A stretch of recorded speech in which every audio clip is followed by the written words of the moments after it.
गुणों को छुपा के गुण प्रकट करके दूसरे को छलना चाह रहे हो, दूसरे को अपनी ओर आकृष्ट करना चाह रहे हो।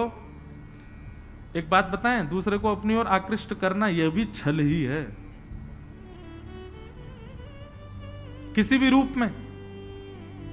और उस छल से, छल करने वाले को ठाकुर जी देखते नहीं है।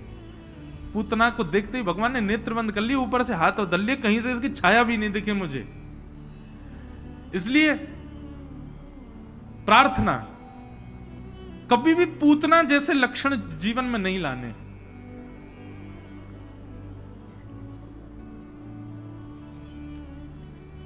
दूसरा कारण जिसके कारण भगवान ने पूतना को नहीं देखा वो ये था कि पूतना एक तो अपने वास्तविक रूप को छुपा करके आई है, एक आडंबर रूप धारण करके आई है। ऊपर से आई तो आई, पर आकर के भगवान का भजन कर रहे, भगवान के उत्सव मना रहे ब्रजवासियों को अपनी ओर आकृष्ट कर लिया।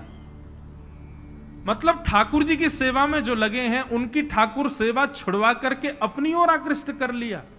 इसलिए ठाकुर जी ने उसको नहीं देखा। मैं कहा करता हूं कथा में कि पूतना से यह चीज सीखनी है कि हमको ऐसा नहीं करना है। कोई भजन करता है, कोई कथा सुनता है, किसी के अंदर भक्ति प्रेम ज्यादा है। परिवार में कई बार ऐसा होता है कि सब लोग सम हैं, लेकिन एक किसी में बहुत ज्यादा ही भक्ति है, तो बाकी लोग उसको ताने ही देते रहते हैं, अरे पूरे दिन तुम मंदिर में बैठे रहते हो, पूरे दिन कथा ही सुनते रहते हो। याद रखना, ठाकुर जी के लिए पूतना हो, फिर उस समय आप देखेंगे नहीं आपको। कोई कैसा भी वैष्णव हो, कोई कितना भी भजन करता हो, आप कभी विघ्न मत बनो उसके में। किसी किसी को ठाकुर जी ने पहले से ही चुन करके भेजा है। पूतना को ना देखने का दूसरा कारण कि पूतना ने आकर के सबका भजन रुकवा के अपनी ओर आकर्षण कर लिया। देखो, अगर पूतना वास्तविक सुंदर होती और उसका यह उद्देश्य ना होता कि मेरी ओर आकर्षित हो, तब यदि ब्रजवासी आकर्षित होते तो ब्रजवासियों का दोष माना जाता। लेकिन यहां ब्रजवासी निर्दोष हैं। क्यों? क्योंकि पूतना जबरदस्ती आवरण चढ़ा के आई है अपने मुख पे, उसका उद्देश्य यही है, इसलिए पूतना दोषी। ठाकुर जी ने उसको नहीं देखा। तो भगवान नहीं देखते हैं, उसके पीछे दो कारण हैं। मैं कथाओं में कहा करता हूं, मंदिर इसलिए नहीं जाना कि हमको ठाकुर जी को देखना है, मंदिर इसलिए जाना है कि हमारे गुण, हमारे स्वभाव, हमारी भक्ति, हमारे भाव से ठाकुर जी प्रसन्न होकर ठाकुर जी हमको देख ले, उनकी दृष्टि हम पर पड़े। ये बड़ी बात नहीं कि 5 लाख लोग दर्शन करने गए, ये बड़ी बात 5 लाख में कितनों को भगवान ने देखा, कितनों पर दृष्टि ठाकुर जी की गई है, ये बड़ी बात। ठाकुर जी के योग्य बन करके जाओ। और भागवत क्या करती है बंधुओं? ठाकुर जी के योग्य ही बनाती है।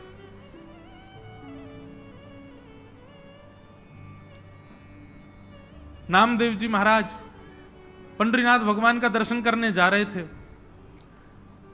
जैसी पादुका उतारी उन्होंने, लाइन में लगे दर्शन के लिए, तो मन में भाव आने लगा, कोई पादुका ले तो नहीं जाएगा, कोई मेरी पादुका उठा तो नहीं ले जाएगा। मन में विचार करने लगे, अरे राम राम राम, मेरा मन विट्ठल में ना लग के पादुका में लग रहा है।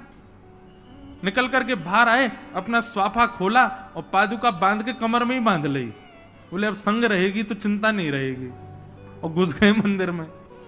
किसी ने पीछे से देख लिया और उसने हल्ला मचाते, ओ हो देखो देखो देखो, ये पादुका बांध करके आ गया है। अच्छा, उनका मन पादुका में नहीं था। उनको तो ये था कि भाई मैं कहीं विट्ठल के सामने खड़ा हूं, मैं कहीं भगवान के सामने, उस समय मेरा मन पादुका पर नहीं जाना चाहिए, उसके लिए क्या करूं? इसलिए कमर में बांध ली। उनका तो भाव शुद्ध ही था, पर सब लोगों ने महाराज धक्का दे दे करके उनको मंदिर से बाहर निकाल दिया। बेचारे नामदेव जी दूसरी तरफ कहीं चले गए और वहां बैठ करके बोले, हे विट्ठल, हे पंडरीनाथ, मैं कोई आपके मंदिर को अपवित्र करने के लिए थोड़ी आ रहा था भीतर की पादुका लेके आ गया। मैं तो मुझे मेरे मन पर विश्वास नहीं है, मुझे यह था कि आप मेरे सामने हो, उस समय कहीं पादुकाओं का स्मरण ना हो जाए, इसलिए मैं बांध के आ गया था। पर कोई बात नहीं, शायद मुझसे अपराध हुआ, मुझे क्षमा करना। और वहीं बैठे बैठे जय जय राम कृष्ण हरि, जय जय राम कृष्ण हरि, जय जय राम कृष्ण हरि कीर्तन करने लगे। लाखों की तादाद में दर्शनार्थी सामने खड़े थे। लेकिन उन दर्शनार्थियों में नामदेव जी नहीं थे। ठाकुर जी ने अपने मंदिर का पूरा मंदिर शिखर से लेकर के नीचे तक उस दिशा में मोड़ दिया जिस दिशा में नामदेव जी बैठे थे। पूरे मंदिर का रुख ही बदल गया। दर्शनार्थी खड़े रह गए, सामने दीवार खड़ी हो गई। सब सोचने में क्या हुआ, पता चला गर्भगृह ही मुड़ गया, उस तरफ मुड़ गया जहां नामदेव जी खड़े थे। बड़ी बात यह नहीं है कि लाखों लोग मंदिर में गए हैं, बड़ी बात यह कि लाखों में भगवान किसको देख रहे हैं, उनकी दृष्टि किस पर पड़ रही है। और मेरा और आपका उद्देश्य यही है कि हम ऐसे बने कि उनकी दृष्टि हम पर पड़े, वो एक बार हमको निहार लें, बस उनका एक बार उनके नेत्रों में हम आ जाएं। और वो श्रृंगार हमारा भागवत जी करती हैं। वो संसार वो श्रृंगार कभी नहीं कर सकता जिसे श्याम सुंदर रीझ हैं। वो श्रृंगार तो भागवत जी करेंगे आपका। नहीं तो गति ऐसी होगी जैसी पूतना की। भगवान गोद में हैं तो भी उनके नेत्रों की अधिकारिणी नहीं बन पाई पूतना। दो बातों से बचिएगा। पहली बात, ठाकुर जी के सामने आवरण चढ़ा करके मत जाइएगा अपने ऊपर। आवरण चढ़ाने का मतलब मेरा श्रृंगार से नहीं है माताएं बहनें, ये ना समझें कि मैं श्रृंगार का विरोध कर रहा हूं। नहीं, आवरण का मतलब है कि आपका चित्त जैसा है, आपका मन जैसा है, आप स्वयं वास्तविक में जैसे हो, आप सब जानते हो कि आप कैसे हो, वैसे जाओ। बनावटी बनकर के मत जाओ। ये बनावटी बनकर के आप गए तो समझना आप पूतना बनकर के गए हो ठाकुर जी के आगे। और दूसरी बात, ठाकुर जी नहीं देखेंगे उसका दूसरा कारण क्या है कि किसी भक्त की भक्ति में विघ्न डाल के मत जाओ, किसी भक्त की वैष्णवता में विघ्न डाल करके मत जाओ, किसी वैष्णव का अपराध करके मत जाओ, नहीं तो ठाकुर जी नहीं देखेंगे। ये दो कारण हैं बस जिनसे ठाकुर जी अपने आंखें मूंद लेते हैं। और इससे बड़ा दुर्भाग्य कोई नहीं होगा कि ठाकुर जी हमसे रूठ जाएं। मैं कहा करता हूं, रूठे चाहे राजा वासे नाही कछु काजा, एक तू ही महाराजा और कौन पास जाएंगे। रूठे चाहे भाई वासे कछु ना भलाई, एक तू ही है सहाई और कौन को सराहेंगे। रूठे चाहे शत्रु और मित्र आठों याम, एक तेरे चरणन के नेह को निभाएंगे। जग सारा झूठा एक तू ही है अनूठा, रूठ जाए चाहे सारा जग पर तू ना रूठा चाहिए। रूठ जाए चाहे सारा जग पर तू ना रूठा चाहिए। नाथ, हमसे सब रूठ जाएं पर आप कभी ना रूठना हमसे। और ठाकुर जी का रूठने का कारण, लोग कहते हैं हमारे हाथ से सेवा करते करते ठाकुर जी फिसल गए, भगवान नाराज हो गए। नहीं, अरे छोटा सा बालक जन्म लेता, कभी कभी मां के हाथ से वो भी गिर जाता है, क्या बालक नाराज हो जाता है? नहीं, कभी कभी हो जाता है ऐसा, उससे ठाकुर जी नाराज नहीं होते। आपने ठाकुर जी का भोग बनाया, उसमें कोई आपसे गलती हो गई, ठाकुर जी उससे नाराज नहीं होते। आपसे सेवा के समय कोई अपराध बन जाए, आदि आदि सब क्षमा करते हैं ठाकुर जी। लेकिन आपने किसी वैष्णव का अपराध कर दिया, किसी भक्त का अपराध कर दिया, किसी भक्ति के भक्त में विघ्न डाल दिया, ठाकुर जी आपसे मुंह फेर लेंगे, फिर स्वीकार नहीं करेंगे। पूतना को नहीं देखा ठाकुर जी। पूतना ने अपना पयोधर भगवान के मुख में दिया, यशोदा मैया बाहर चली गई थी, ठाकुर जी ने उसके पयोधर को पिया, उसके विष को पिया, दुग्ध को पिया, पुण्य पाप सबको पी करके, और जैसे ही प्राण पीने लगे, प्राण पीते ही महाराज पूतना तो व्याकुल होने लगी, इतनी देर हो गई, ये बालक मरता क्यों नहीं है। सा मुंच मुंचाल मित प्रभाषणी, मुंच मुंच, छोड़ छोड़ छोड़ छोड़, बालक कहकर के चिल्लाने लगी पूतना। लेकिन ज्यों ज्यों पूतना ठाकुर जी को दूर करे, ठाकुर जी और कस करके उसके पयोधर को पान करें। देखते ही देखते महाराज जैसे ही भगवान ने उसके प्राण ही शमम रोष समन्वितो पिबत, उसके प्राणों को पीना प्रारंभ किया। कितना भी कोई व्यक्ति कितना भी अपने ऊपर आवरण चढ़ा ले, मृत्यु के समय वास्तविकता आ जाती है उसकी। कोई कितना भी सुंदर दिखता हो, लेकिन मृत्यु के काल में उसकी वास्तविकता दिखती है। जैसे ही भगवान ने प्राण पीने प्रारंभ किए, पूतना अपने भयावह रूप में प्रकट होने लगी। बड़े बड़े दांत निकल करके आ गए महाराज, ये विशाल उसके नेत्र और दो सींग जैसे खड़े हो गए, और जितनी वो भयावह थी उसका रूप प्रकट हो गया। और जैसे ही अपने वास्तविक रूप में आई पूतना, ठाकुर जी ने अपने नेत्रों से हाथ हटाया, दुग्ध पान कर रहे थे, और तब अपने नेत्र खोल करके पूतना को देखा। पूतना कह रही है, सा मुंच मुंच, छोड़ो छोड़ो छोड़ो, अरे लाला छोड़, अरे बालक छोड़। 6 दिन के हैं अभी ठाकुर जी। 6 दिन के ठाकुर जी ने अपना मुख भार किया, और भार करके पूतना को देख करके मुस्कुराए, उसके मुख को देखा, और 6 दिन के ठाकुर जी बोल पड़े, मौसी जी हम तो जाकू पकड़ लें, फिर तो ठिकाने लगा के छोड़ें। चाहे भक्त हाथ में आ जाए, चाहे राक्षस हाथ में आ जाए, ठिकाने ही लगेगा अब तो। कहते हैं पूतना के प्राण तो ये सुन के ही निकल गए कि 6 दिन का बालक बोल रहा है, लेकिन भगवान ने उसके प्राणों को पिया। अब यहां पर वर्णन आता है भागवत जी में, पहले विष को पिया, फिर दुग्ध को पिया, फिर पुण्यों को पिया, फिर पापों को पिया, और अंत में प्राण पिए। तो यहां प्रश्न करते हैं श्री परीक्षित जी महाराज, पाप पिए यहां तक समझ में आता है, पुण्य, पूतना के भी कोई पुण्य थे का?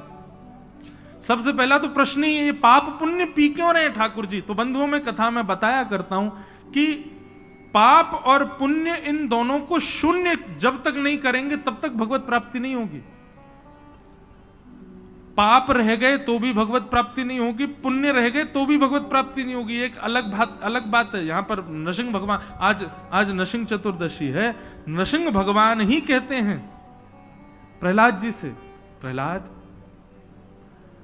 पाप और पुण्य दोनों को शून्य करो तब मैं मिलूंगा। क्योंकि पाप रह जाएंगे तो नरक जाना पड़ेगा, पुण्य रह जाएंगे तो स्वर्ग जाना पड़ेगा। दोनों को शून्य करो। अब आप पूछेंगे पाप पुण्य शून्य कैसे होते हैं? तो पाप शून्य होते हैं परोपकार करने से। जितना सेवा करोगे, जितना परोपकार करोगे, उतनी जल्दी पाप खत्म होंगे। और पुण्य शून्य होते हैं उपस्थित भोगों को भोगने से। उपस्थित जो आपको मिल गया है ठाकुर जी की कृपा से, उसको भोगने से। आपने अपनी तरफ से कोई योजना नहीं बनाई उसको भोगने की, अपने आप प्रस्तुत हो गया, उसको भोग लिया।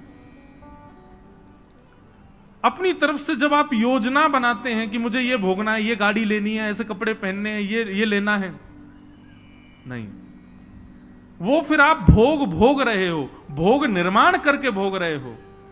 लेकिन उपस्थित भोग, किसी ने आपको गाड़ी दे दी, खूब चलाओ, रहो प्रेम से उसी में। किसी ने आपको कुछ अर्पित कर दिया, रोज रूखी रोटी खाते हैं, पर आज पता नहीं कहां से कोई आया मित्र आकर के बोला लो आलू के परांठे पालो। अपनी तरफ से योजना ना बनाना, उपस्थित जो है उसको भोगना, उससे पुण्य खत्म होते हैं, पुण्य शून्य होते हैं। अब दोनों शून्य हो जाएंगे ये कैसे पता चले?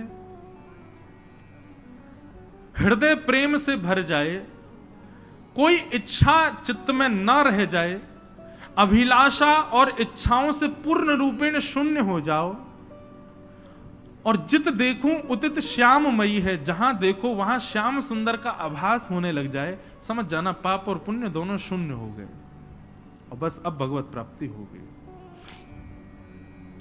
इसलिए भगवान ने पूतना के पाप और पुण्य दोनों पिए। पुण्य क्या थे पूतना के? बोले पुण्य ये थे कि व्यक्ति जब अपने घर से भगवत दर्शन के लिए निकलता है तो उसको पग पग पर पुण्य की प्राप्ति होती है। पूतना मथुरा से भगवान को मारने आई तो उसको जितने कदम चल के आई उतने पुण्य मिल गए थे, इसलिए ठाकुर जी ने पुण्यों को पिया। और फिर अंतिम प्रश्न हुआ कि भगवान ने उसके प्राण पिए। पूतना के प्राण इतने अच्छे थे क्या जो ठाकुर जी पी गए? नहीं, पूतना के प्राण नहीं पिए भगवान ने, तो बोले पूतना अभी असंख्य बालकों को मारती हुई भगवान के पास आई है, असंख्य बालकों के प्राण लेकर के भगवान के पास आई है। ठाकुर जी ने मन में विचार किया, ये जन्माष्टमी जैसा पावन पर्व है, पूरा विश्व वर्षों तक इस जन्माष्टमी के पर्व को मनाएगा। उस जन्माष्टमी के पावन पर्व के 6 दिन बाद ब्रजमंडल में हजारों बालकों की मृत्यु हुई। ये बात सुनकर के लोग जन्माष्टमी के इस पावन पर्व को कहीं ऐसा ना समझ लें कि अपशगुन था ब्रजमंडल के लिए। ठाकुर जी ने मन में विचार किया, ये सब हमारे सखा ही हैं, कालांतर में बड़े होके सब मेरे सखा बनेंगे जिनके ये प्राण लेकर के आई है। तो भगवान ने उन समस्त बालकों के प्राणों को पिया ताकि वो सब बालक जीवित हो जाए। पूरे ब्रजमंडल में हमारे पूज्य नाना जी कहते थे, बोले भैया पूरा ब्रजमंडल उत्सव मना रहे हो और वहां बीच में पूतना ने 1000 से ज्यादा बालक मार दिए, तो ब्रजमंडल में उत्सव थोड़ी, वहां तो मातम बनने लगा था। लेकिन तभी ठाकुर जी ने प्राण पी करके उन समस्त बालकों को जीवित किया। थोड़ी देर की श्वास गई थी बालकों की, अचानक से वो बालक सब जीवित होने लगे, तो फिर से उत्सव और दुगना बनने लगा। ठाकुर जी ने उन बालकों के प्राणों को पिया। इस प्रकार भगवान ने पूतना को वध करके सदगति प्रदान की। बोलो भक्त वत्सल भगवान की। पूतना को भगवान ने वो गति प्रदान की जो कालांतर में भविष्य में कभी यशोदा मैया को मिलनी चाहिए। ठाकुर जी का कितना अच्छा स्वभाव। पूतना लोक बालग्नि राक्षसी रुधिरासना जिघांक्षया पिहरे स्तनम दत्वाप सदगतिम। भगवान ने सदगति प्रदान कर दी पूतना को। इसलिए भैया पूतना की कथा से ये सीखो कि ऐसे नहीं जाना है भगवान के पास जिससे ठाकुर जी हमको देखें ही ना। पूतना की कथा सुनाई गई। अब ठाकुर जी फिर उसके बाद में सब ब्रजवासियों ने जाकर के पूतना को देखा, बड़े चिंता में आ गए। भगवान को पूतना के ऊपर से उठाया। 6 दिन के ठाकुर जी उनको लेके गौशाला गए। गौशाला में जाके भगवान को झाड़ा आदि दिया, तब जाकर के सब ब्रजवासियों को संतोष हुआ। ठाकुर जी अब 3 महीने के हो गए। 3 महीना के ठाकुर जी भये तो करवट उत्सव मनाया गया। भगवान ने पहली बार करवट बदली, पूरे ब्रजमंडल में उत्सव हुआ। उसी बीच सक्टासुर आया, भगवान ने सक्टासुर का वध किया। ठाकुर जी अब 1 वर्ष के है गए और 1 वर्ष के जैसे ही भये ठाकुर जी 2 दतुइयां निकल आई हैं लाल जी के, 2 दांत निकल आए हैं। अब किलकिल करके हंस जाते हैं, यशोदा मैया का चित्त हरण कर लेते हैं। आहा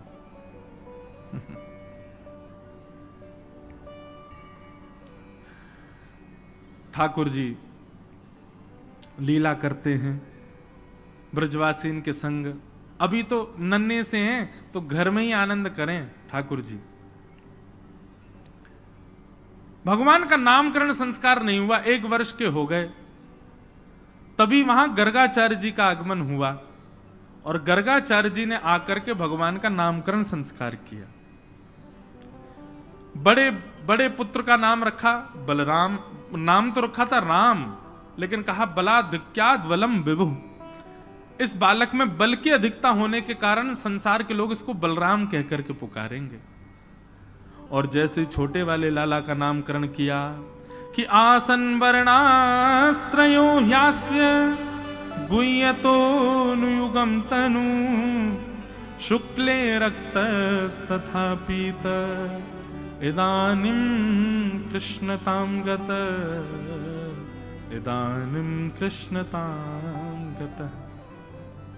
बोलो मैया, आपका ये बालक जो है ना छोटा वाला, ये कभी रक्त वर्ण का था, कभी श्वेत वर्ण का था, इस बार ये कृष्ण वर्ण का है, इसलिए इसका नाम मैं कृष्ण रखता हूं। और श्री गर्गाचार्य जी ने ठाकुर जी का नामकरण किया। बोलो बाल कृष्ण लाल की। ठाकुर जी का नाम कृष्ण रखा गया। गर्गाचार्य जी बता गए, बोले मैया आपके इस लाला के और भी बहुत नाम होंगे, बहुनि संति नामानी। रूपाणी च सुदस्यते गुण कर्मानुरूपाणी तान्यहम वेदनो जना। आपका ये लाला, इसके भविष्य में बड़े नाम हो सकते हैं। कैसे? ये जैसे जैसे कर्म करेगा, इसके जैसे जैसे गुण होंगे, वैसे वैसे उपाधियों से इसको नाम मिला करेंगे। वर्णन तो ऐसा आता है कि श्री गर्गाचार्य जी की पहले तो समाधि लग गई भगवान को देख के। क्यों? क्योंकि गर्गाचार्य जी समझ गए तो साक्षात परब्रह्म है। पर भगवान ने उनको इशारा किया, बोले कि हे गर्गाचार्य जी, मैया को मत बताइयो मैं कौन हूं। प्रेम में अपनी प्रभुता छुपाई जाती है। जहां व्यक्ति ये बात कह देता हो, मैंने ये किया है, मैंने ये किया है, मेरे पास इतना है, मेरे पास ये है, वो है, समझ लेना आपसे उसका प्रेम नहीं है। प्रेम जब होता है ना तो प्रभुता छुपाते हैं। प्रेम जो होता है ना तो अपने द्वारा की गई अपनी श्रेष्ठताओं को गोपनीय रखा जाए, जिसको हम कहते हैं सरप्राइज। अब लेकिन आजकल की भाषा में सरप्राइज भी अजीब सा ही होता है। उसमें भी इच्छा तो ये होती है ना कि कल को उसको दिखे, उसको पता चले कि मैंने ऐसा किया तो मुझसे और प्रेम हो जाए। प्रेमी की ये इच्छा भी नहीं होती। प्रेमी तो बस कर देता है, उसको पता ही नहीं लगने देता कि उसने किया। प्रेमी के बड़े स्वरूप, ठाकुर जी से सीखो प्रेम कैसे करते हैं। गर्गाचार्य जी को बोल रहे, बोले मैया को मत बताइयो मैं भगवान हूं। क्यों? बोले अभी मैया अपनो लाला जान के मुझसे प्रेम करे, अपनो जान के मुझसे प्रेम करे। अगर मेरी प्रभुता देख करके मुझसे प्रेम करेगी तो वाकई प्रेम में कहीं ना कहीं न्यूनता आ जाएगी। कोई आपसे प्रेम इसलिए करता है क्योंकि आप बड़े धनवान हो, वो प्रेम स्वच्छ नहीं हो सकता। कोई आपसे प्रेम इसलिए करता है क्योंकि आप बड़े आकर्षक हो, वो प्रेम स्वच्छ नहीं हो सकता। कोई आपसे प्रेम इसलिए करता है क्योंकि उसको पता ही नहीं है कि वो प्रेम क्यों करता है, वो प्रेम वास्तविक है। जहां पर कोई गुण देख करके, कोई भाव देख करके आपके प्रति आकर्षण हो, वो प्रेम नहीं हो सकता। ठाकुर जी कह रहे हैं कहीं इनको बता दे कि मैं भगवान हूं तो फिर वो भगवान मान करके मुझसे प्रेम करेंगे ये ब्रजवासी, वो मुझे स्वीकार नहीं है। इसलिए हे गर्गाचार्य जी आप ये मत बताओ कि मैं भगवान हूं। गर्गाचार्य जी भी नतमस्तक हो गए। जय हो नाथ। बंधुओं, भगवान के जितने अवतार हैं, हर अवतार का प्रयोजन कुछ भी हो। किसी में ज्ञान प्रयोजन है, किसी में धर्म प्रयोजन है, किसी में अन्य अन्य भाव प्रयोजन है, मर्यादा प्रयोजन है। श्री कृष्ण का तो केवल प्रेम प्रयोजन है। प्रेम, बस वो प्रेम स्थापित करने आए हैं, प्रेम प्रकट करने आए। और भले ही धर्म संस्थापनार्थाय संभवामि युगे युगे कहते हो, पर क्या प्रेम धर्म नहीं है? प्रेम ही वास्तविक धर्म है। उसी प्रेम धर्म की स्थापना के लिए श्री कृष्ण आए हैं। अपनी प्रभुता को छुपा रहे हैं। भगवान का नामकरण हो गया। अब तो ठाकुर जी नेक और बड़े है गए हैं। और जैसे ही ठाकुर जी नेक बड़े भय हैं, अब तो जो ऊधम मचाते हैं लाल जी। मैया ने 2 पाजेब पहना रखी है, ऐसे डोले महाराज चौकड़ी मार करके। दूसरे ही रहने दो, चौथो लो। ठाकुर जी इतना आनंद करें महाराज। अच्छा, लाल जी की एक अदा है, धीरे धीरे यशोदा मैया ऐसे उंगली पकड़े ठाकुर जी को और ऐसे उठावे और धीरे धीरे मैया चलना सिखाती है। ठाकुर जी अपने मोटे मोटे गद मदरा से हैं। ठाकुर जी कैसे? गद मदरा, ये ब्रज भाषा को शब्द है। गद मदरा किसको कहते हैं? सुनो, कोई बालक हो 1 वर्ष की आयु से थोड़ा कम, उसके गाल लटक गए हों फूल करके, बैठता हो तो महाराज उसके हाथ यूं ही रहते हों, बैठे तो पांव में ऐसे ये बांध ना पावे, खुल जाते हों समझो ये है गद मदरा। ऐसे ठाकुर जी महाराज जगह जगह से रुई निकल रही है जैसे मानो ऐसे गद मदरा से लाल जी है। उनको यशोदा मैया ऐसे उठावे, उठा करके नेक नेक चलनो सिखावे। जो जो ठाकुर जी अपने चरण आगे रखें, किल किल करके हंस जामे। यशोदा मैया धीरे से अपनी उंगली हटा देवे, ठाकुर जी की दोनों भुजा ऊपर, चलते चलते चलते चलते ठाकुर जी फिर घबरा जामे, फिर आगे हो में पीछे हो में गिर वे रहे हैं, फिर रोने लग जामे। यशोदा मैया जाके हृदय से लगावे। आकाश में देवता देख करके यशोदा मैया को प्रणाम करें, जय हो मैया, पूरे विश्व को चलाने वालों, आज तेरी उंगली पकड़ के चलना सीख रहो। धीरे धीरे ठाकुर जी की प्रैक्टिस हुई, ठाकुर जी चलना सीख गए। अब तो महाराज चलते चलते चलते दौड़ना सीख गए। अब यशोदा मैया एक दिन लाल जी को लेकर के गई, कहां? दहली पार करवावे, दहली लंगवावे। दहली समझते हैं? घर की दहली पहले ऊंची ऊंची होती थी, आज भी पुराने घरों में मंदिरों में ऊंची ऊंची दहली होती है। यशोदा मैया ले गई और यशोदा मैया वहां दहली पर जाके, यशोदा मैया तो पल्ली पार चली गई। अब लाला सके, लाला आजा। अब ठाकुर जी यूं सोच रहे हैं, या कैसे पार करूं मैं, जो इतनी बड़ी इतनी ऊंची, या मैं कैसे चढ़ूंगा मैं। सो ठाकुर जी अपना एक पाम उठा में वाके ऊपर धरे, फिर सोचा नहीं ऐसे तो नहीं होगी, फिर दूसरा पाम धरे, फिर हाथन से चढ़े, कैसे ना कैसे करके ठाकुर जी चढ़ तो गए ऊपर। अब पल्ली तरफ उतरवे की जब बारी आई तो और ज्यादा गहराई। सो ठाकुर जी ने पहले अपने पाम लटकाए और पाम लटका के धीरे धीरे धीरे खिसकन लगे नीचे, लेकिन इतनी ज्यादा गहराई कि ठाकुर जी लटक ही गए वहां पे। अब अपने पैर के अंगूठान से ठाकुर जी ऐसे देख रहे हैं, जमीन आई कि नहीं आई अभी, और जमीन नहीं आई। सो ही ठाकुर जी रोने लगे, रुदन करने लगे। इतने में ही राजा बलि वो आकाश से देख करके बोले देखो इनके नाटक देखो, 3 पग जमीन मांगने आए थे मुझसे और 2 पग में तीनों लोग नाप लिए थे इनने, और आज यशोदा मैया की दहली नहीं पार करी जा रही है इनसे। आहा, श्रुतिम अपरे स्मृतिम अपरे भजन्तु भव भीता नीतिम अपरे, अहम तु नंदम वृंदे यस्या लिंदे ब्रह्म वसिता। बोले मैंने ब्रह्म को कहां देखा? वेदों में नहीं मिला मुझे ब्रह्म, पुराणों में नहीं मिला मुझे ब्रह्म, तो कहां मिला? बोले यशोदा मैया की दहली पे लटका हुआ ब्रह्म मिला मुझे लदा हुआ, और रो रहे हैं। बोले मैया ये दहली मुझे मार रही है, ये दहली मुझको कष्ट दे रही है। ऐसी ठाकुर जी की लीला चल रही है। ठाकुर जी जाते हैं, अब तो चलना सीख गए, दहली पार करना सीख गए। अब कहीं भी ठाकुर जी खड़े हों में ना, तो सीधे खड़े नहीं होते हैं, दोनों पाम ऐसे, कमर पे एक हाथ और टेढ़े से मुख करके ऐसे ही खड़े होते हैं। यशोदा मैया कहें लाला कैसे खड़े हो गए, चल पाम सीधे कर, और ये कहां टेढ़ो मेढ़ो से रहे। बोले मैया पता ना मुझको ऐसे ही सुख मिले, कहीं भी जामे ठाकुर जी ऐसे खड़े हूं मैं, टेढ़े है करके खड़े हूं मैं। हो टेढ़ी टेढ़ी रे लाला तेरी, टेढ़ी रे श्याम तेरी। बड़ा सुंदर भाव है। ठाकुर जी को कहा कहा टेढ़ो है, सब कुछ टेढ़ो है ठाकुर जी को।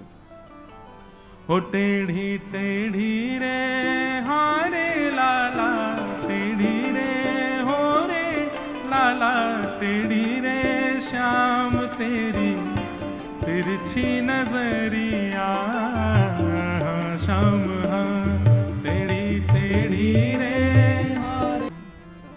कैसा उधम मचा में वर्णन करते हुए कह रहे हैं,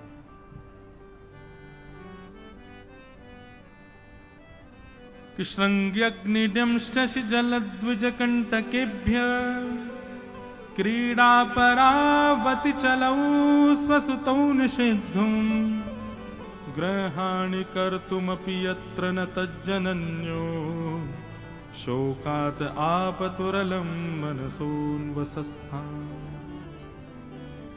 सुखदेव जी वर्णन करते। बंधुओं एक बात सुनिए, ठाकुर जी की जो बाल लीला है ना, प्रथम करी हरि माखन चोरी। ठाकुर जी की जो बाल लीला है, इस बाल लीला में परब्रह्म इतने सरल, इतने सहज और ऐसी लीला इसलिए कर रहे हैं ताकि हम कलयुग के लोग जो ज्ञान से वंचित, वैराग्य से वंचित हैं, हमको ज्ञान वैराग्य इतनी जल्दी समझ में नहीं आ पाएगा, लेकिन बिना परब्रह्म से प्रेम किए गति नहीं हो सकती। इसलिए ठाकुर जी ने ऐसी लीला की ताकि उनसे आकृष्ट होकर हमको ठाकुर जी से प्रेम हो जाए। इसलिए बाल लीला सुनने में सबको बड़ी आनंद देती है, सबको बहुत सुख मिलता है, पर केवल सुख तक नहीं रहना है, उससे निश्चित प्रेम होना चाहिए ठाकुर जी से। ठाकुर जी को कहो लाल जी आपने इतनी लीला करी, गोपीन के यहां जाके हमारे घर कब आओगे, हमारे यहां कब लीला करोगे ऐसे।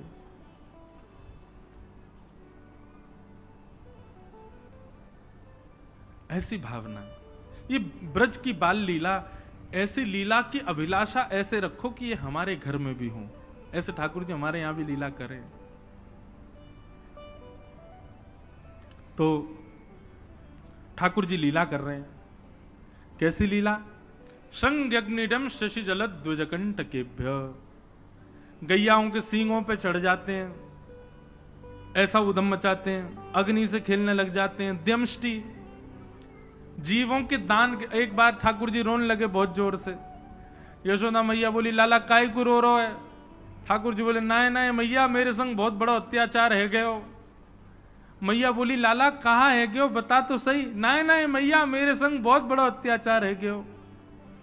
मैया बोली, अरे मेरे लाला ने बता तो सही, कहाँ भयो? बोले, मैया कल हमारी गौशाला में एक गैया ने बछड़ा को जन्म दियो। मैया बोली, तो यहां में रोवे वाली काय को बात है, तू रो काय को रो है? ठाकुर जी बोले, मैं यहां मारे रो रहा हूं, जैसे ही बछड़ा ने जन्म लियो मेरे मन में आई मैं आके मुंह खोल के देखूं। मैंने मैया वा को मुंह खोल के देखो, वा के सबरे दांत निकल आए जन्म लेते ही। मैं 3 साल को हैगा, वो 4 दांत निकले। मैया मेरे संग बहुत बड़ा अत्याचार भयो। मैया लाला को गोदी में बैठा ले, बोल, लाला ये सबरी तेरी गलती है, तू मोते मत कहवे। बोले, कहां गलती है मैया मेरी? तू मौसम ऐसे क्या कह रही है? बोले, तेरे दांत तो सबरे निकरे, लेकिन तू इतनो मक्खन खावे, इतनो मक्खन खावे, तेरा मुंह चीकनो है जाए। सो चीकनो हेते वो दांत सबरे तेरे पेट में चले जाएं, तेरे मुंह में ना रुके। दूध तू पीवे ना है, यही मारे तेरे सबरे दांत चले गए। ठाकुर जी बोले, मैया सो दूध पीवे तो मेरे दांत निकल आमेंगे? बोले, हाँ। सो ठाकुर जी दूध पीवे, बाकी बाद फिर अपने दांत ने गिने। बोले, अभी तो 4 ही रह गए मैया, निकरी ना रहे। बोले, ऐसे थोड़ी लाला, कछु दिन पी वासो निकरेंगे। ऐसी ठाकुर जी मधुर लीला करते हैं। श्रृंग यज्ञ द्यमष्टि जल, ठाकुर जी जल में खेलते हैं और फिर जल में कूदने के बाद रोने लग जाओ, अरे मैया बचाइयो, अरे भैया बचाइयो, अरे बाबा बचाइयो। दौड़े दौड़े सबरे आमे, अरे लाला डूबो, लाला डूबो, लाला बचाओ। जैसे ही सबरे इनको लाला को बचावे जामे, सोई लाला सबन के हाथन को पकड़े और दूसरे हाथ से पकड़े उनको भी गिर लेवे, सबन को गिर दे पानी में। फिर सबरे भागे लाला के पीछे। श्रृंग अग्नि डमष्टि जल द्विजकंटकेभ्य। अच्छा, इतना सुंदर भाव है। ठाकुर जी कहा करें पता है? सवेरे सवेरे तैयार है कि निकल जाएं और पूरे दिन कहा करें नेक से लाला। शाम को मैया त्याग कहें, मैया मैं तो बड़ा थक गो, कहा करूं सवेरे हेती इतने काम है मुंह पे मैया। मैया बोली, 3.5 बरस को लाला, तो पे कहा काम है मुझे बता। ठाकुर जी करें कहा है पूरे दिन? अभी ठाकुर जी ने चोरी शुरू नहीं करी है, ये उससे पहले की कथा है। तो ठाकुर जी कहा करें, पूरे गोकुल में भ्रमण करते करते केवल ये देखें संत आए कि नहीं, वैष्णव आए कि नहीं, ब्राह्मण आए कि नहीं। और जैसे संत वैष्णव ब्राह्मण ठाकुर जी को दिखाई देते हैं, तो ठाकुर जी उनको, अरे तुम यहां डोल रहे हो, परिचय नहीं है, ऐसी बात, अरे आप यहां डोल रहे हो। सामने वाले कहें, अरे भैया तुम कौन? अरे नेक्सा से लाला, अरे भैया तू हमें जाने। बोले, अरे तुम्हें ही तो खोज रहा हूं मैं सवेरे थे। बोले, हमें खोज रहा हो भैया, काय को? अच्छा एक बात बताओ, तुम कहां से आए हो? बोले, हम तो अयोध्या से आए हैं। बोले, अयोध्या से आए हो, तुमने कछु सवेरे से पाए हो? बोले, ना कछु ना पायो, यही मारे तो मैं डोल रहा हूं। यशोदा मैया तुम्हारी बात निहार रही है, 56 भोग बनाए माने, चलो जल्दी नंद भवन पहुंच जाओ। बोले, यशोदा मैया हमारी बात निहार रही? बोले, हम बे सुबह अब जल्दी करो, मां सब संतन को भोजन है, रहो जल्दी पहुंच जाओ। ऐसे किसी को भी सबको निमंत्रण दे देते हैं। और यशोदा मैया जब नंद भवन से बाहर आती देखते हैं 100-200 लोग खड़े हैं बिना निमंत्रण के। मैया कहें, आप सब? बोले, मैया आप सुबह से बाट निहार रही हो हमारी, लाओ थाली लगाओ, 56 भोग कराओ। अब मैया को यूं लगे मना करूं तो अच्छो ना लगे, लेकिन मैया पूछे, अच्छा आपको कौन ने कही मैंने निमंत्रण? बोले, आपको लाला आयो। मैया बाट निहार रही है। यशोदा मैया पवा तो देती है सबको, फिर शाम को लाला तो कहे, अरे लाला ये तू कौन कौन ने निमंत्रण दिया वे? यशोदा मैया बात निहार रही है, पहुंच जाओ सबरे माँ भोजन कर लो। आज तो 200 लोग आए मेरे यहाँ। अरे ठीक है, हमारी रसोई घर बड़ो है, हमारे यहाँ 9 लाख गैया है, ठाकुर जी के पास सब व्यवस्था है, मोए खवावे में कोई चिंता ना है, मैं तो खूब पवाऊं, लेकिन मोए बता तो देकर कौन को निमंत्रण दे रहे हो, तू कोई को भी निमंत्रण दे दे। मैया तू ना जाने। बोले कहा, मैं तो या घर को पुण्य कर रहा हूं, जितना ज्यादा है सके पुण्य जमा कर कर। मैया मैं तो बुढ़ापो आ जाएगा, मैं तो चला जाऊंगा, तू को बाबा को छोड़ जाऊंगा पुण्य करके। मैया के अच्छा कहा पुण्य कर रहे हो लाला? बोले मैया देख, ये संत ब्राह्मण ये साक्षात भगवान को मुख हैं, जब इनके मुख में हम कछु अन्न दे में, मक्खन दे में, या कछु भी इनको पवामे, तो ऐसा समझने से साक्षात नारायण पा रहे हैं। मैया देख, कल 100 आए नारायण, आज 200 नारायण तेरे घर आए पावे, मैं तो ये पुण्य करवाऊं। और मैया दूसरी बात सुनेगी? बोले हाँ। मारेगी तो ना मुझे? बोले ना मारूंगी। बता। बोले तू बड़ी मोटी है गई मैया, मुंह को यूं लगे पूरे दिन लगी रहेगी तो तेरो ने एक वजन कम है जाएगा। अरे मेरी ब्याह तक ने छरेरी सी है जाएगी, या मारे तू लगी रहे रसोई में, या मारे ऐसा को। मैया भागे पीछे, ठाकुर जी चौकड़ी मार के भागे। ऐसा ऐसा उधम मचा में ठाकुर जी। द्विज ब्राह्मण संत वैष्णवों को जा जा करके बिना निमंत्रण के निमंत्रित कर देते हैं। सब नंद भवन आ जाओ, आज सबन को भंडारो है। कंटकेभ्य नंद बाबा रोज अपने ठाकुर जी की सेवा करते हैं। और महाराज वर्णन ऐसा करें हमारे ब्रजवासी, बोले नंद बाबा की सेवा में शालिग्राम भगवान है।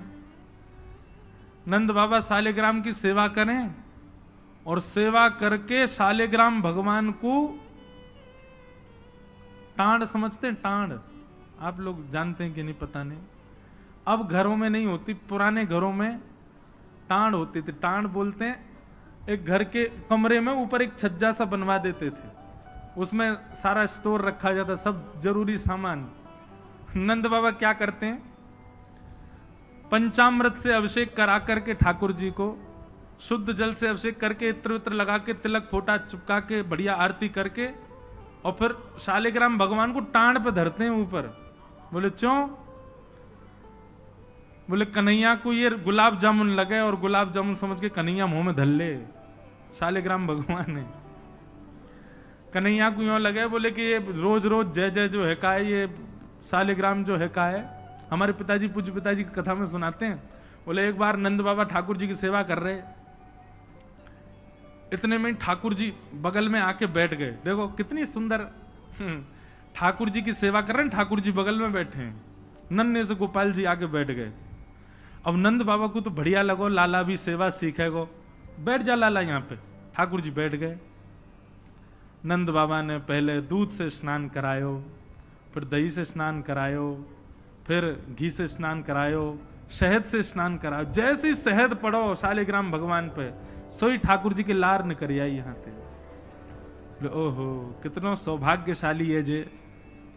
मैं हूं मैया ते कहूंगा, मैया तू मोको पानी ते मत नवाए कर, वह पानी में कुछ स्वाद ही ना होवे, शहद ते नवाए कर, नहाते नहाते खाऊ ले करूंगा बीच में। अच्छा एक बात बताऊं, ये पंचामृत अभिषेक ठाकुर जी को प्रिय क्यों है? क्योंकि ठाकुर जी का स्नान भी हो जाता, पेट भी भर जाता, बीच बीच में जीभ निकाल के खाऊ जाए ठाकुर जी। इसलिए ठाकुर जी का पंचामृत अभिषेक होता है ये, और ये वास्तविकता है।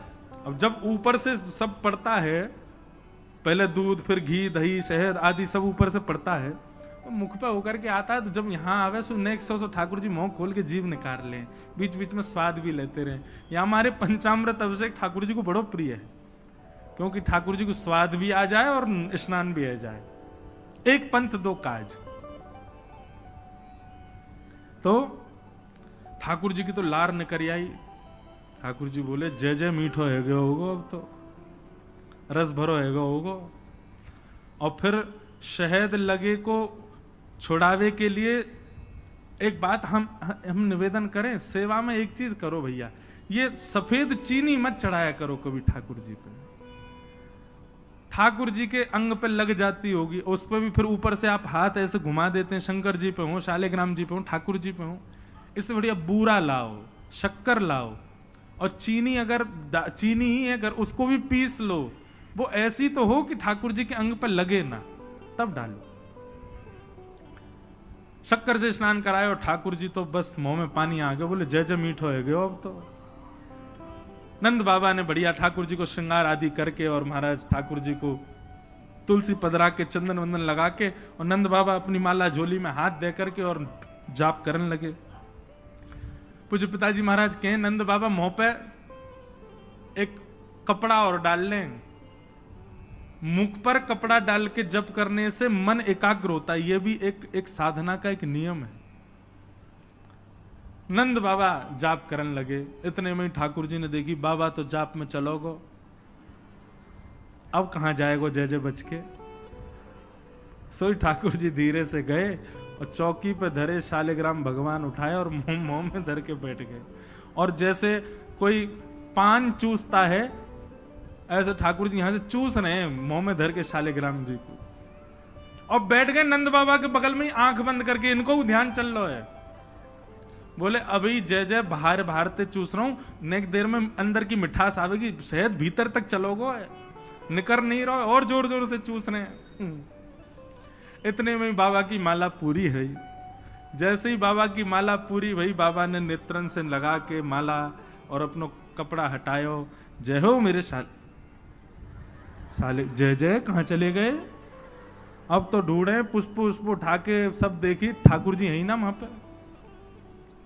अरे यशोदा ठाकुर जी कहां चले गए। बगल में छोटे भगत जी बैठे हैं, वो बिल्कुल महाराज ध्यान करके बैठे हैं, या तरफ शालिग्राम जी दबा रखे हैं। लाला जी कहा है तेरे मुंह में। बोले कहा जल्दी दिखा। नंद बाबा ने एक गुलचा बना करके जैसे ही मुंह में दियो, महाराज सोई शालिग्राम जी बाहर आ गए।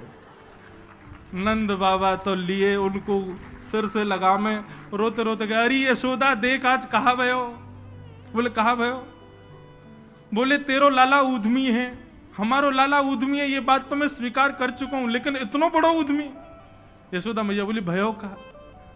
बोले भैया जे मक्खन खा जाए, घी खा जाए, मिश्री खा जाए, दूसरे इनके घर में जा जाके खाया आवे, लेकिन आज तो यानी भगवान ही खा लिए, जय जय खा गो, हमारे शालिग्राम भगवान को खा गए हो। यशोदा मैया बोली वो तुमने शहद से स्नान कराए तो वह लगी होगी, मीठो है गो, जय जय खा जाओ। ठाकुर जी दूर खड़े हैं। वाह दिन से नंद बाबा को नियम है स्नान ध्यान करके ठाकुर जी को टांड पे धर के जाए कि लाला के हाथ नहीं पड़ जाए कहीं, नहीं तो जय जय खा जाएगा। ऐसी ठाकुर जी की मधुर लीला, इतनी भाव में लीला ठाकुर जी की चल रही है कि सब रीझ जाते हैं। बंधुओं कभी कभी तो इन लीलाओं को सुन करके, कह करके और अनुभव करके तो नेत्र सजल हो जाते हैं। ये परब्रह्म परमात्मा प्रेम के पूर्ण स्वरूप बन के आए। आहा वर्णन करते हैं ठाकुर जी ने चोरी का मन बनाया। क्यों बंधुओं, भगवान के काल में कंस राजा ने ब्रजवासियों के ऊपर कर लगाया था, टैक्स।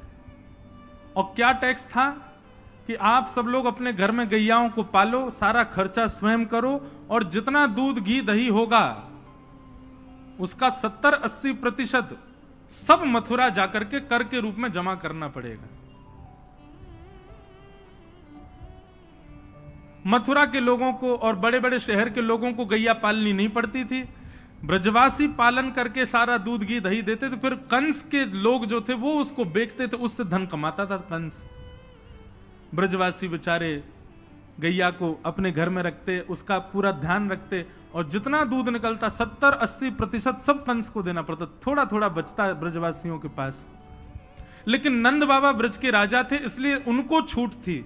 वो 9 लाख गैयाओं के मालिक थे, उनके यहां इतना कर नहीं था।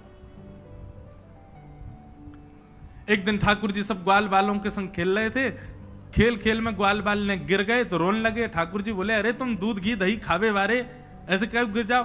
ठाकुर सब बोले लाला तू खावे दूध घी दही, हमें तो खावे कोई ना मिले, हफ्ता में एक बार मिले बस। क्यों? बोले सब कंस के यहां जमा करवाना पड़े। तब ठाकुर जी ने मन बनाया कि भैया ये दूध घी दही हमारो धन है और ये साक्षात अमृत है, ये राक्षस के पास नहीं जाना चाहिए। सबने कही लाला कौन मारेगो तेरी बात है, कोई ना मानेगो, नेक्स्ट हो तू 3.5 बरस को तेरी बातन को कौन मानेगो। ठाकुर जी बोले बड़े है के तो सबन को माननी पड़ेगी, लेकिन अभी से मुंह को रोक तो करनी पड़ेगी, तो क्या करें। तो बोले अभी बाल अवस्था है, राजी राजी नहीं मानते तो चोरी करके मानेंगे। सबके घरन से जब हम गौरस चोरी कर लेंगे तो फिर कंस को कहा देना पड़ेगा, कछु भी नहीं। कंस तो कह देंगे भैया चोरी है रही है हमारे यहाँ, चोर को ढूंढो, और चोर हमको ढूंढ ही ना पावेगो, कंस हमको ढूंढ ही ना पावेगो, तो हम चोरी करेंगे। सब ग्वाल बालन को